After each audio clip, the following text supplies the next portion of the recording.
A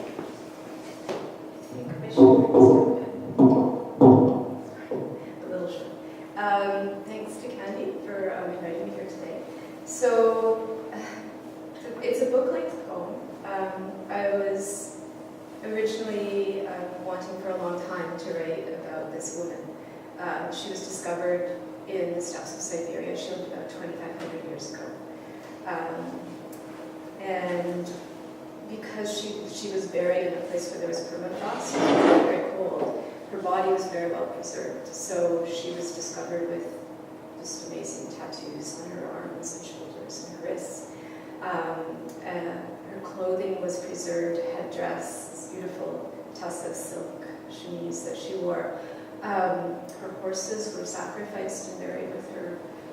It was felt she probably had some significant role in her tribe and her group where she lived. But inevitably the excavation process, of course, it's controversial and it's violent as well in its way. It destroys what it's trying to find out about. So when I finally did sit down to write about her, she was called Lady, which means apparently the lady in Russian. I'm not really sure how to pronounce the title of my book, but I just call it Lady because it sounds the same as lady in English, so let's go with that. But when I sat down to write about her, I ended up realizing I was writing these short journal entries about something else entirely. I was writing about a relationship I had as an undergraduate with someone who, at the time, at least once, tried to kill himself and then later succeeded.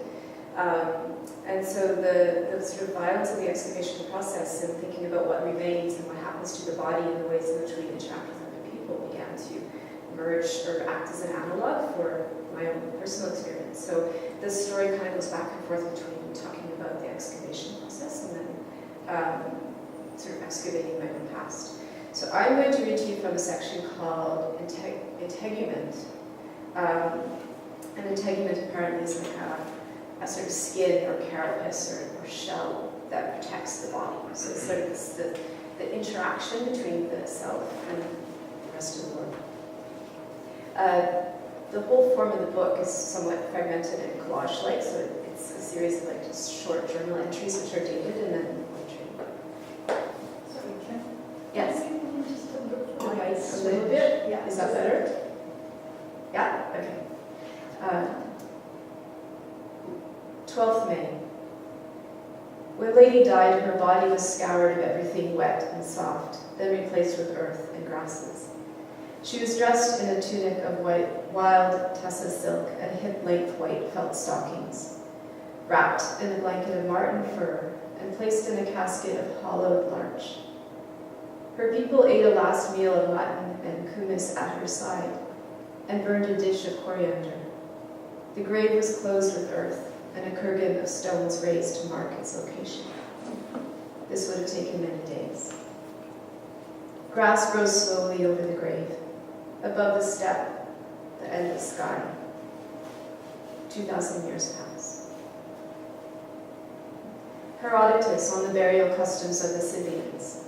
The belly is split open, cleaned out, and filled with various aromatic substances, crushed galangal, parsley seed, and anise. It is then sewn up again and the whole body coated over with wax. In this condition, it is carried in a wagon to a neighboring tribe within the Scythian dominions, and then on to another, taking the various tribes in turn. And in the course of its progress, the people who successively receive it follow the custom of the royal Scythians and cut a piece from their ears, shave their hair, and thrust arrows through their left hands.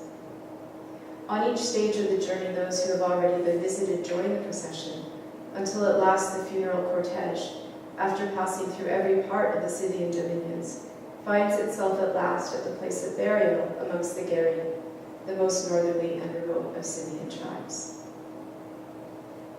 13th May. Every description I have read of Lady's excavation differs in chronology, in detail, in tenor. Her left shoulder juts through the ice. They pick off the disintegrating fur, peel the silk caul of her tunic. For the first time in 2,000 years, her skin is touched by human hands and sunlight. She begins immediately to decay. In various lights she resembles chert, leather, peeled bark, a cave painting of ochre and soot, dirt. 14th May. The techniques used to excavate Lady were called barbaric. Awls and pickaxes, cupfuls of heated lake water. First glimpse of her. She lies on her side as if asleep. A jawbone protrudes through the ice, a cheekbone with flesh intact. Her spine has worked its way through her stomach. She appears on the page of my notebook like a temple rubbing. Press hard. Antler tips pierce her left clavicle. A bracelet is slipped. Press harder. Thin veins show through paper. All the small bones. Blank patches where the body gapes over straw-filled cavities. Use the flat of the charcoal to draw out the skull's smooth contours. 15th May. I have been thinking of what it means to be alone. He once told me that when he talked to people, they didn't really hear him. His words passed through their bodies like subatomic particles without touching them, leaving no trace at all. In various light, charred meat, kindling, a clump of roots, meadowgrass. X-rays are taken of the bones that slip from her remaining flesh. She's arranged on a table in milk-white translucencies. She's trying to raise herself up on one elbow to get away. See the tilt of her left shoulder, her head tipped to the right, the mouth open as if calling out. Her arms folded, cradle her belly, knees bent. See the long, closed finger bones. Her skin tells a story. A deer with a griffin's beak, and the antlers of an ibex flower at her shoulder. A smaller deer chases her wrist. Stains on her fingers. Slip needle tracks. With tattoo, the body multiplies. Additional organs and subsidiary cells are created. Spirits, ancestors, rulers, and victims take up residence in an integument which begins to take on a life of its own. The skin bears an ancestral imprintation. The skin is the first boundary, first place of contact with the past, with one's tribe, with another. 17th May. Isn't our skin like a photograph? It carries the trace of others. It develops in time. A scraped knee, a tiny scar below the lip. Fingerprints of a lover's grass, smudged blue, then ochre. 17th May.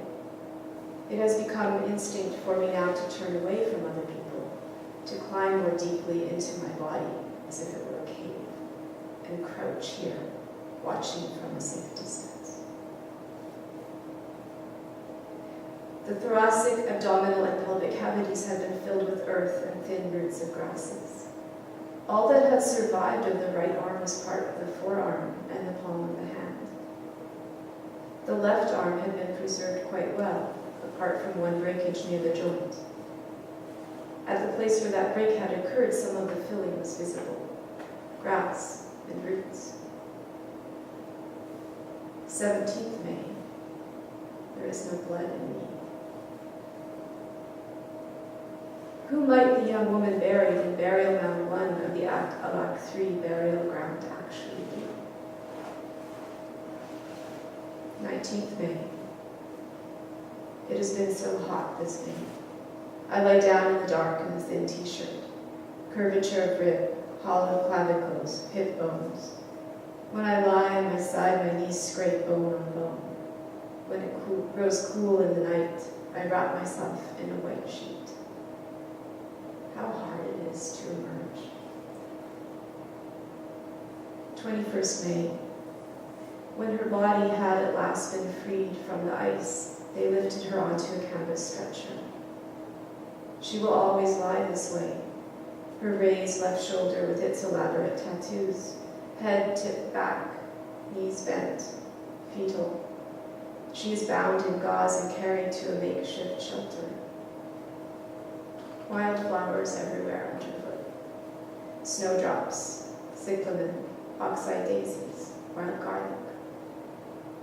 Overhead, the steppes deathless blue. So that's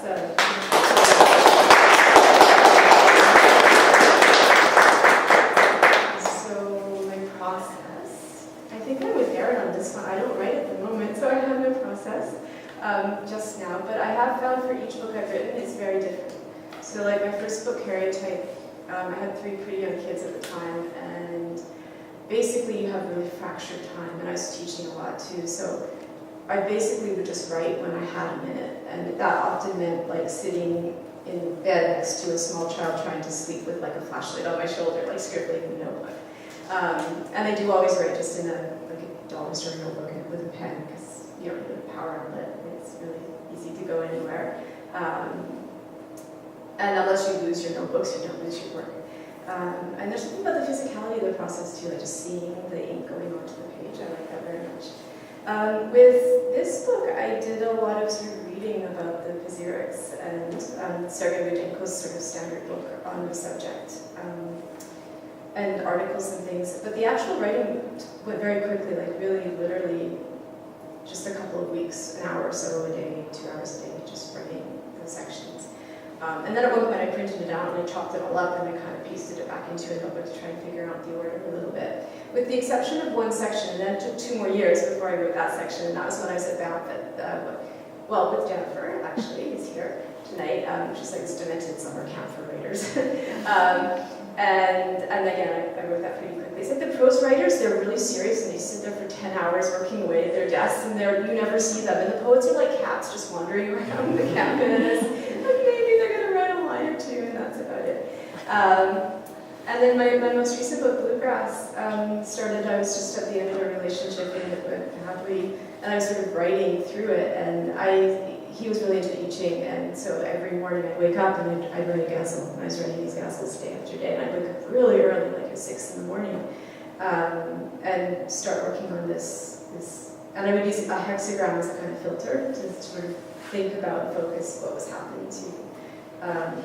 And then I met someone else, and things looked up, and so it sort of charted that progress, and so some of the people in this room are in those poems. So if you do, hang out with a poet, you tend to end up in their writing. So that's the warning that I can provide for you as far as process goes.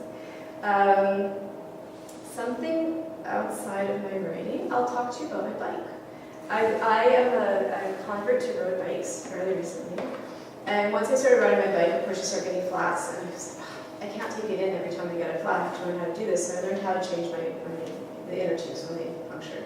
And that led me to meet up with a really great bike mechanic called Pablo, who works at the bike kitchen at UBC, and I decided I was going to learn how to completely rebuild my bike. So I went onto Craigslist and I found this really great, very small frame Apollo bike.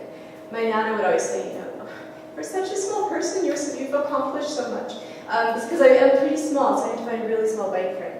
So I found a very small bike frame, as small as I could. It's still a bit too long, I'm too stretched on it. But it's an Apollo, and Apollo is like the god of poetry, amongst other things.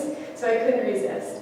And I took it into the bike kitchen, and everything I've now since forgotten about fixing bikes, I learned from Pablo. He's a great bike mechanic. And I don't actually ride it very much anymore because I got a Fuji touring bike instead, which is better for commuting in this kind of weather. But anyways, that's all I want to say about bikes. Okay. Thank you. Does anybody have any questions for Kim? Yeah, I'm sure. Can you talk about the structure, so the dates? I was trying to follow them, and maybe you said it and I spaced it out. But anyway, I couldn't. I thought at first they were ascribed to one of the sort of narratives that's happening. But Right. not. So the journal entries. The journal entries are sort of the contemporary narrative, interspersed, but sometimes they're referring to the contemporary day, but sometimes to research into the past. Okay. Yeah. That's why. Yeah, because Yeah. I got that, but I was like, oh no, wait, but she's talking about like lady there. Yeah. So partly the narrator is documenting the research process as well. Yeah. And it takes place over the period of like 2 months months, like May and June. Except that the June actually happened 2 years later. Do you know what compels you to her? I really couldn't say. I found her tattoos very beautiful, and there was something very poignant and vulnerable about her. Being found and the whole process of excavation, which perhaps was not something that should have been done, but was. And sort of working through that process and thinking about it. Is there evidence of how she died? That's a good question. I'm not sure about that. Wasn't sacrificed or? Oh, no, I don't think so. She would have been about 25 or 26 when she died. But I'm not sure. Really beautiful. Really beautiful. I was wondering, hey Kim. Hi Jennifer. I was wondering, have you heard this poet? I think his name's Michael Ondaatje. I've heard of Michael Ondaatje. He's amazing. What do you think about Michael Ondaatje? That's really what I'd like to know. What do I think about Michael Ondaatje? Yeah. I wish I he don't could think he write gets more enough poetry. time. I wish he could write more poetry. Really? Yeah, I wish he could go back to poetry. His Okay. novels are good. They're okay. It's just, you should really revisit it. But I think he's maybe a better poet than Leonard Cohen, actually. Oh, really? But Leonard Cohen is an amazing songwriter. I think there's a difference. I'm not sure that Leonard Cohen's poetry is as good as his music, which is amazing. I love Leonard Cohen. But, okay. Michael Ondaatje doesn't write music. I mean, unless he hasn't shared it with us yet. Okay. Does that answer your question? Vaguely. Yeah? Yeah. Okay. Thank you.